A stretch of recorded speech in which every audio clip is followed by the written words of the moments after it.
প্রিয় বাবা, তোমার আসা যাওয়া তো একদিন প্রতিদিন। তোমায় মনে করার জন্য কোনো দিবসের প্রয়োজন হয় না।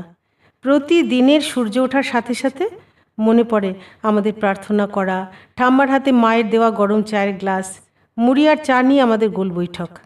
যদিও বেশিরভাগ কথা ঠাম্মারই থাকতো। অমনা বাজার থেকে কচুরলতি আনতে ভুলল না। পোলাপানটা তো আজকাল এসব খাইতেই চায় না। আর তোমার বাবার জন্য তো করলা আনতে মোটেই ভুলল না। তার পাতে করলা না পড়লে কটু কথা দুইটা শোনাইব কেমনে?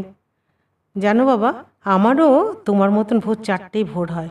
মনে হয় একবার তোমাকে মাকে দেখি। যদিও জানি তুমি পাশেই আছো, তা না হলে জীবনে বড় বড় ঝড়ঝাপটায় উঠে দাঁড়াতে পারতাম কি? তোমার কত ইচ্ছে ছিল শান্তিনিকেতনে আমার একটা বাড়ি হবে, সবুজে ঘেরা। করেছি, তোমার পছন্দের অনেক গাছ লাগিয়েছি। জানো তো, আজ হঠাৎ করে মাধবীর নার্সারিতে হলুদ গন্ধরাজ পেলাম। আমি তো কখনো দেখিনি। তুমি দেখেছো? অনেক পদ্ম হয়েছে। ঠাম্মার কথা মনে পড়ছে।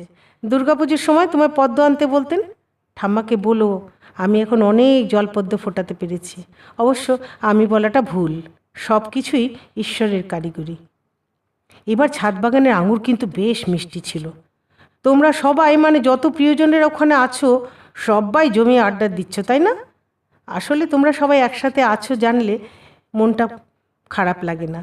মনে হয় সবাই একসাথে আছো, খুব ভালো আছো। পৃথিবীর এত উন্নতি হলো, কিন্তু তোমার ওখান থেকে মোবাইল টাওয়ার হলো না। ফোনটা থাকলে ইমার্জেন্সিতে তোমায় কত কিছু জিজ্ঞাসা করতে পারতাম। যাক, মন ফোনের চাইতে শক্তিশালী কোনো ফোনই নয়, তাই না বলো? আজ অ্যালবাম ঘাঁটতে ঘাঁটতে এই ছবিটা পেলাম। এটা মধু কাকু তুলেছিল, তাই না? সত্যি কত ভরসা করতেন তোমায়। তুমিও সবসময় মধু কাকুর পাশে থেকেছো। জীবনের সব হিসেব মেলে না জানি, তবুও একটা দুটো হিসেব মিললেই পরম প্রাপ্তি মনে হয়। সম্পূর্ণভাবে তোমার মতো করে বেঁচে থাকতে পেরে কোথায় যেন তোমায় কথা দেওয়ার পূর্ণতা অনুভব করি। আচ্ছা, ঠাম্মা ওখান থেকে এখানে আসার জন্য কালু মিস্ত্রিকে সিঁড়ি বানাতে বলেনি তো? তোমাদের সবাইকে অনেক অনেক ভালোবাসা, সঙ্গে প্রণাম। আমরা সবাই ভালো আছি, একদম চিন্তা করো না। তোমার মা।